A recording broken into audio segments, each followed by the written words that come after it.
Y buenas noticias para todos los aficionados de los Raiders de Oakland. A propósito precisamente del regreso de la NFL a nuestro país, van a realizar un Fan Fest en el Estadio Azteca. La fiesta para los aficionados de los Raiders de Oakland en México iniciará antes de que se dispute el encuentro frente a los Tejanos de Houston en el Estadio Azteca el próximo 21 de noviembre. Y es que el equipo de la NFL ha preparado un Fan Fest con el que buscarán enganchar a sus seguidores con sorpresas y atracciones exclusivas.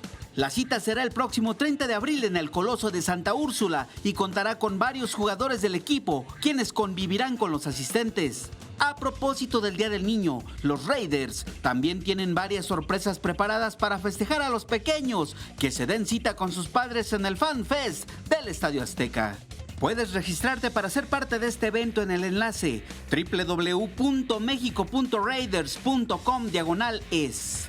Para Capital 21 informa Juan Bermúdez.